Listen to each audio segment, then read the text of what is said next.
All right, Rebel, we'll take, I'm going to present this last question for you. I'm just going to read it because it seems like it's probably best that way. It says, let me turn my mic up just a touch. It says, Dear Rabbi, I am a Muslim, and Christians tell me all the time that the Quran plagiarized the Torah. How should I respond? I know you are a rabbi, but I respect your opinion. Blessings, Joseph. Okay. All right. Thank you for your question. I will say to you, it is best to go to a Muslim scholar to get answers. I'm a rabbi, but if you ask me the question, I will tell you to the best of my ability what. And this is a question that's asked frequently, and what a real Muslim scholar will tell you when when Muslims are accused of plagiarizing the Jewish Bible and Jewish tradition, which is found everywhere in the Quran. And unless you have my background, not that I'm special, it's my dad, I love you, and you should live to 120, but it was my parents who made sure people who know the Talmud, Midrashic, it's everywhere in Quranic literature. So I will tell them, I'm very familiar with this. Every Muslim scholar will say, thank you very much, it's exactly correct. I'm just telling you, this is what a true scholar of Islam will say. The Christian is trying, or whoever, or the atheist is trying to stick the knife in the back and twist it. But what they don't realize they're doing is they're actually affirming the claims of Islam. In that, the Muslim scholar knows that will respond in the following fashion. Thank you for that compliment. We are not like you Christians that invented a new religion, invented vicarious, well, didn't invent it, but sort of is the mother lode of human sacrifice, that invented the doctrine of the Trinity or borrowed the doctrine of the Trinity from pagans. No. What the Muslim scholar would respond to that is, yes, very, very much so. We are very proud of the fact that in Islam we didn't invent the stuff that the church did. And yes, Muslims do believe that Abraham, who every Muslim believes was a prophet, Isaac, every Muslim believes was a prophet, Jacob, every Muslim believes was a prophet, almost every prophet in the Quran, almost all 25 of them, not all, but the vast majority are Jewish, were Jews. They would say that they were Muslims. Now, Jews and Christians are shocked when they hear a Muslim say that Abraham was a Muslim. What are you, insane? Really, that's just. But what is meant by that? The word Islam is an Arabic word. Muslims do not mean that if you walked over to Isaac and said, "What is your faith?" and he would say, "I'm a Muslim." What they're saying is that these prophets, these Jewish prophets, or the forefathers of the Jewish people, the patriarchs, submitted themselves to God. And yes,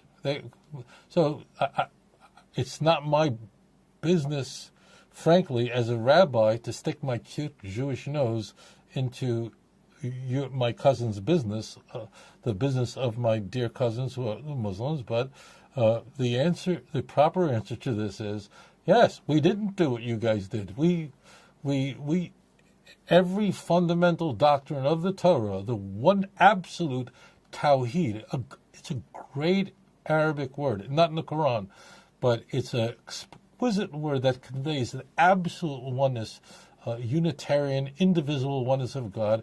Right, we didn't do what you Christians did. We are part of a chain and a tradition that's divine. Now again, this is what every knowledgeable Muslim would say. Every Muslim scholar would say. Muslims do get nervous, but I'll be honest with you, I'm not, but if you're asking me, I will tell you straight away, Muslims who are knowledgeable go, thank you, and they bow. So the Christians or the atheists are coming to say something that's deprecating to Islam, and as it turns out, to a Muslim, if the Muslim is not nervous, and people get nervous, they don't know, what do I say? The Muslim response is always, thank you very much, and they take a bow. That's exactly right. We didn't do what the church did and invent vicarious atonement and trinities and all this stuff. Right. We are part of a ancient tradition, whereas you, the church, created a New Testament that is new and therefore and not true. We've heard all the stories about Greco-Roman, the other things like Dionysus and Zeus and all these other foreign things that are foreign to us per se, but were very prevalent in Christian time frame. So it's like Christianity may have actually plagiarized something that was previous to them, and with one of the Greek gods. That's a possibility. What do you think? Oh, for sure. Again, look, those who watch, I don't sell books. There's no number here to order books. You won't find it, okay? Unless someone made a video and I don't know about it. I don't do that. I'm going to lie to you. I go through that. Of course, but you have to understand this point. It's not like Christians go, like this, we're going to just borrow all the pagan religions that flourished in North Africa. And North Africa was, Egypt. And when I say Egypt, I don't mean the boundaries of Egypt today. I mean Egypt, the breadbasket of that region of the world, was the exporter of idolatry. And that was the center of all these doctrines. The very person who argued for the doctrine of the Trinity was the deacon of Alexandria in 325, and he successfully won the day. He lost, really, because Christianity was wounded by the Council of Nicaea and never recovered from that wound. But what did it come from? It came from Alexandria. It did not come from Jerusalem. That's where these doctrines came from. That's where these were the centers of Greco-Roman reflection. Was Alexandria, Tarsus? This is where it came from, not Jerusalem. Why do they do it? It's not that they were going, okay, let me just do something really dumb.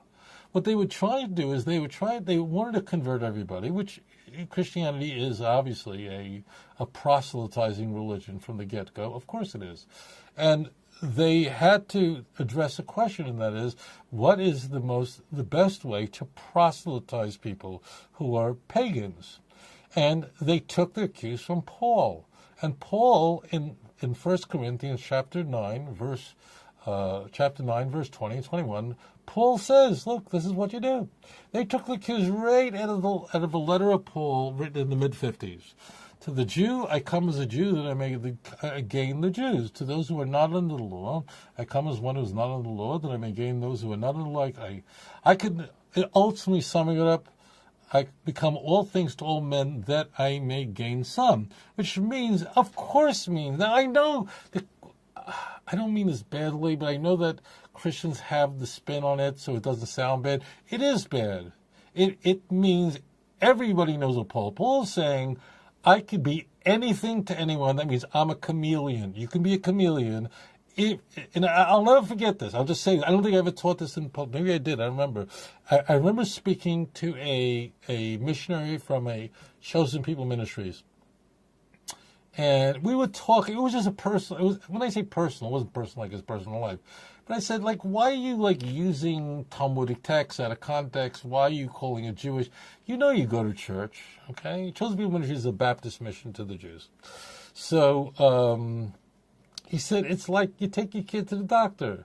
You don't tell him you go to the doctor. You tell him you're getting candy. And then all of a sudden, the kid's going, I'm getting an injection. Well, no, we don't believe. The ends does not justify the means in Judaism. But it did in the church. And therefore, whether in pretense or in truth, the gospel is preached. So it's not like these Christians of the 2nd and 3rd century were just all operating with this. The conductor is Paul. Paul is saying you can sacrifice truth because the ends do justify the means. And by the way, you are Christians who have your whole spin on this.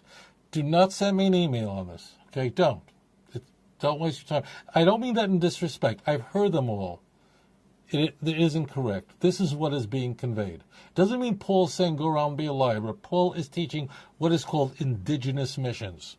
And indigenous missions is a course taught at Fuller Theological Seminary, Moody Bible Institute, all over, how to convert people in their own culture. And this is what was done in the 2nd, 3rd century. But the result was, interestingly, that not only were the Christians able to convert the pagans to Christianity, the pagans converted the Christians to paganism. And what emerged out of it was a hodgepodge, a mixture of a early 1st century Christianity and a 2nd and 3rd century Christianity, and then produced this something that's completely this machination of Christianity, and that is what emerges out of the Council of Nicaea and Constantinople. Let us pray not to attack our Christian friends, but to pray that soon we will see the coming of the true Mashiach in our time, so that in fact the words of the prophet